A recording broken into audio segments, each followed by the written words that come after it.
Are you aware of the No True Scotsman fallacy? You are saying that the terrorists such as ISIS are not true Muslims.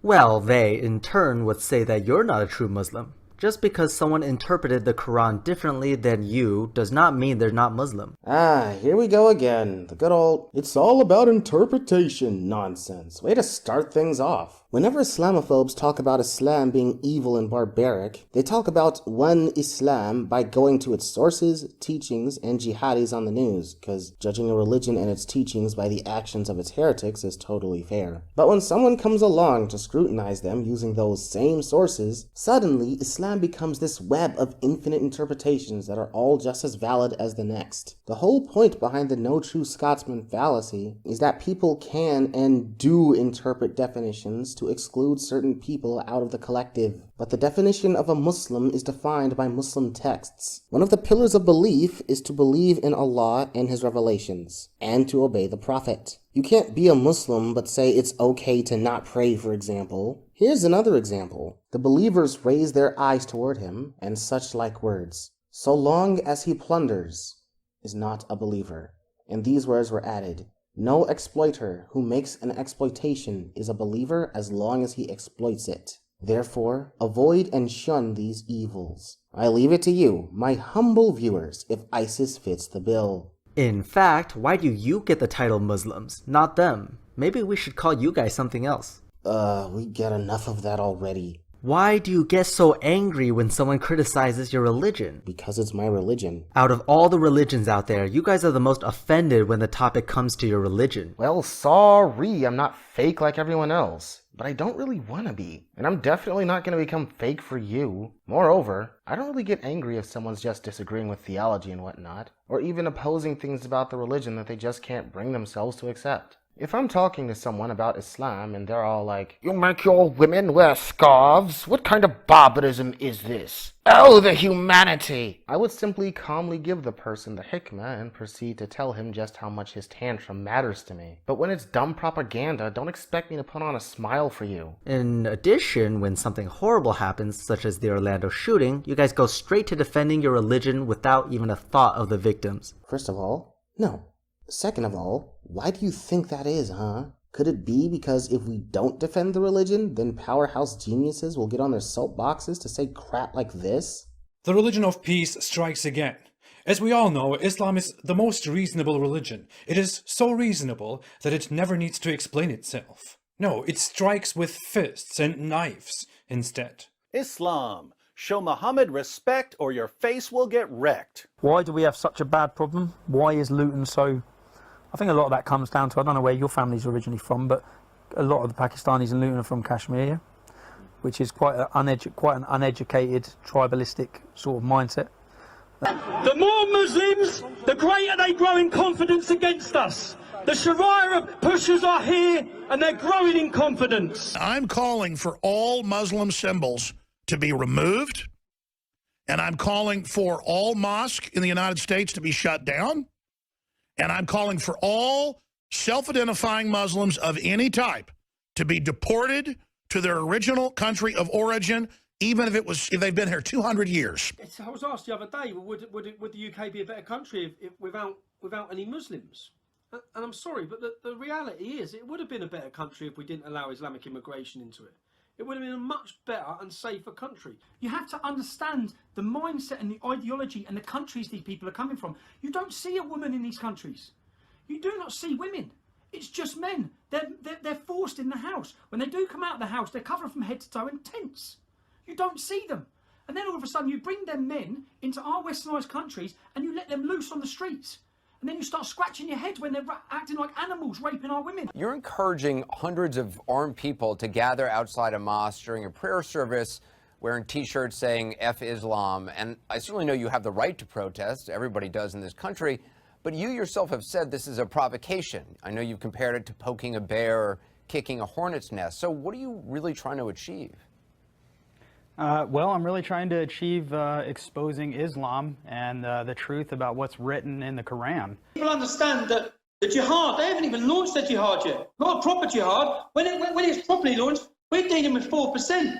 We're dealing with a pathetic small 4% and look at the chaos that they're bringing. The city of Cologne and the German people will never forgive Miss Merkel for exposing their women to the barbarity and the violence from Muslims who follow the Prophet Muhammad.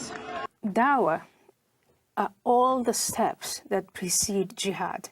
In fact, you should and could see jihad as an extension of dawah. So when a non-Muslim is invited to come to Islam and refuses, then force is justified. I think Islam hates us. Why is our government and our security services allowing more than 3,500 known jihadi scumbags to roam our streets while the UK taxpayer forks the bill for these disgusting, depraved, death-loving Muslims? This nation will not become Sharia. This nation will not become led by Muslims. Indeed, it is the biblical, noble, constitutional thing to do to drive Muslims from this land. Let them go back to the burning sands of Saudi Arabia. Let them go back to the hills of Afghanistan. But get them out of Americans unless they want to confess Jesus is Lord, be washed in the blood of Jesus, then go back to your goat herding, sand walking, tent, if you will, goat cheese eating, raghead nations and be Muslims there. But not here! Not here. Not here. Every time we sit back and don't defend the faith, we pave the way for you people to preach your propaganda to the ignorant masses to spread far more problems than we had before. Like this horribly outdated video asking 1,000,001 questions that have been answered ad nauseum since 2005, for God's sake. Don't think you can just spout what you want and expect Muslims to be all sunshine and rainbows. I'm not gonna be happy when this tripe is circulating constantly, no matter how many times it's refuted, under the guise of free speech. Muslims have no control over terrorist attacks, yet we're asked to apologize for just about every one that happens. Even if, most of the time, I didn't even know about it until some stuck-up, arrogant Islamophobe tells me about it asking if I condemn it or not. It's not enough that our homelands are in complete disarray because of the Western world. Then the Western world wants to browbeat us into condemning acts that we had nothing to do with. Then you want to dehumanize us into a bunch of depraved, tribalistic, bloodthirsty animals who need your precious Western values in order to make us decent people. Yeah, let's just sit back and condemn the attackers while your bloodthirsty propaganda leads to more innocent Muslims. Muslims who would probably be on your side if you people actually bothered to talk to them, end up getting harassed, abused, beaten, and humiliated due to the pathetic opinion so many people have of our kind. These same people will turn a blind eye to any and all kinds of oppression of Muslims all over the world by different tyrannical powers. And none of these incidents will count as terrorism, or really get that much coverage in the media anyway. And then the best part is that when one or more Muslims, who probably aren't practicing much at all, get fed up with all this crap and it leads them to do something they are prohibited to do in Islam, attention-obsessed scumbags with far too big of a platform hop right back onto their soapbox to tell the world about how the religion of peace strikes again. And the cycle continues once more. The best thing we can do is debunk stupid people and their repugnant propaganda, lest we allow them to poison the minds of more people, which only harms us in the end. No other religious group on the face of the planet has to go through this, and we go through it on a daily basis. So yeah, I'm angry. Deal with it. Now, I know I'm generalizing here. Indeed. But why would you put your silly beliefs over the empathy for the victims? Why do you define the beliefs as silly? Really want to discredit literally everything we do, don't you? You might as well ask, why do you fast for God when there's no God, duh? Why ask all of us this question if you blatantly admit that you're generalizing? Do you even hear yourself? Do you not understand the discrimination depicted in your holy book? Well, apparently I don't, because I don't read it. But you do, so please educate me. Oh, wise and great Mufti, Marlena, super maxed out level 25 guru, first world country living, English-speaking wikiislam.net scholar. Don't tell me that your Quran puts men and women in the same line. We don't. That was easier than I expected. There are explicit areas in the Quran that mention that men are greater than women. Wah, wah, wah. Also, have you ever thought of this? The fact that your Quran is directed towards a male audience already makes it sexist. What? I swear to God I'm not a social justice warrior. I swear to God, I don't believe you. Please, Professor Stickman, take your complaints to literally everything ever written with this faulty logic. And no, the Quran is not directed toward a male audience. The fact that you just said that already shows how much you've actually read it. The Quran is directed toward humankind. All of humanity. When Allah says, for example, to seek refuge in Allah, the Lord of mankind, He's addressing all people, not men in particular. Are you one of those guys who thinks that mankind, or even humanity, is referring to men because it has man in the word? Don't make me laugh. Again. Also, I like how you managed to get an atheist to unintentionally believe in God. I swear to God I'm not a social justice warrior. If you don't actually believe in God, then your oath means nothing. Not all Muslims are terrorists. Of course, that's true. Oh, goody. Something reasonable for once. But why don't you accept that there's something fundamentally fucked up with your religion? Oh my god, that went from 0 to 100 in like 2 seconds. Out of all the religions out there, your religion is responsible for the most amount of modern terrorist attacks and violence. It's not coincidence. Oh, okay. It's not coincidence. It's just not, guys. Case closed. I like how you make sure to say modern terrorist attacks and violence. Like many Islamic critics, you think as though the world began 30 or so years ago. When Muslims won wars, it was usually like this. Alright, Salahuddin, you win. What are your demands for me and my people?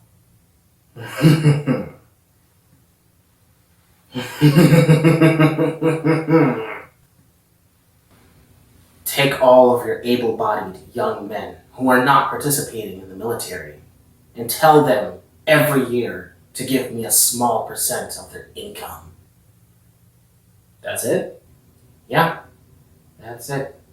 Are you being serious right now? Oh yeah, well, in exchange, I will protect you from any of your enemies.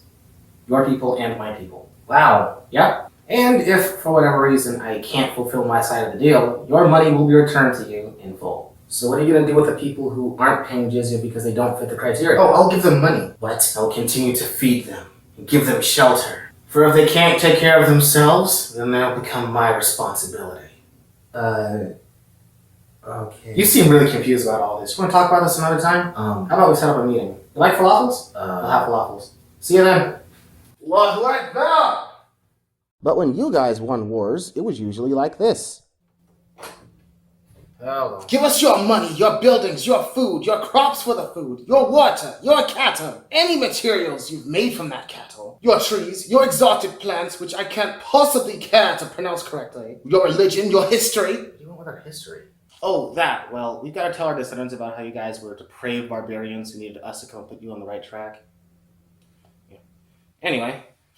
Your language, your food recipes, your peanut butter, your jelly, all of your technological achievements, and become exactly like us for the Holy Church of Liberty. Yeah, I ain't got time for this.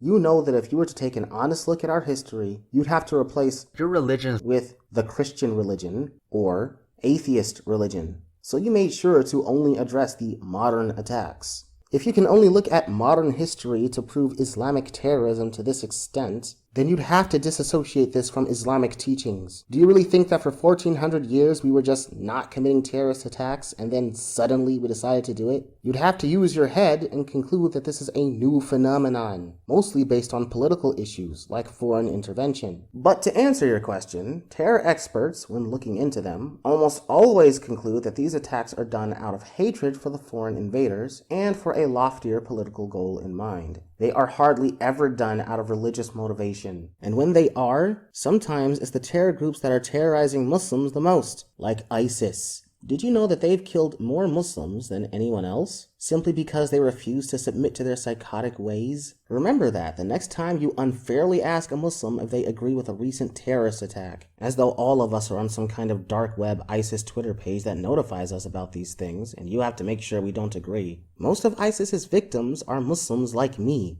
who don't agree with them.